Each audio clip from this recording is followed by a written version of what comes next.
ધર્મેશભાઈ ઉભા રહેજો. ધર્મેશભાઈ વાત કરી દો.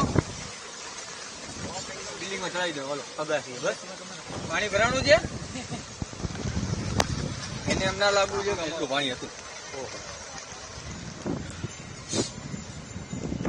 નાના મંગાવો ઉપર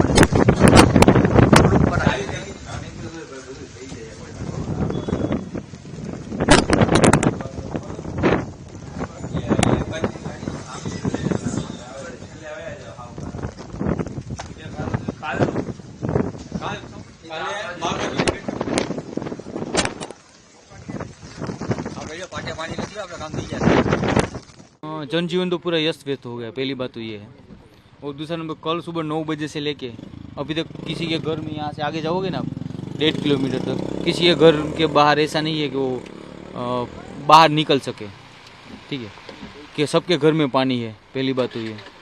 कल सुबह ऐसी परिस्थिति थी कि पहले जो नीचाण वाले विस्तार में था उसमें सब पानी था, हमारे विस्तार में कोई पानी ही नहीं था। कल 4 बजे के बाद इतना एक साथ पानी आ गया, सबके घर में पानी चला गया। पता नहीं ड्रेनेज सिस्टम काम नहीं कर रहा है या कोई ऊपर से पानी ऐसे ही छोड़ दिया है, क्योंकि ऐसे तो रेगुलर डेज थे, छुट्टी ख़त्म हो गई थी, सबको ऑफिस जाना होता है। और मेरा मेरे को ऑफिस जाना कंपलसरी था, इसलिए मैं अभी निकल गया। यहाँ तक का पानी था, देखो आप। पहली दिक्कत तो ये खाने की दिक्कत हो रही है, जो हमें बाहर से लाना पड़ रहा है। इधर हमारे से पहले एक राजमोती विस्तार आता है, यहाँ पे खाना देने आए थे लोग, ये सुबह बच्चे लोग लाने आए थे, लेकिन उनको किसी ने नहीं दिया, ये खाली हाथ वापस चले गए। मेरे घर में 8 महीने की बच्ची है एक, और एक अस्थमा का पेशेंट है, ऑक्सीजन पर मेरी माँ है। अभी सुबह 2 दिन से लाइट भी नहीं है, उनकी जो टेबलेट्स है वगैरह है, नेबुलाइजिंग है, वो कुछ भी गया नहीं है।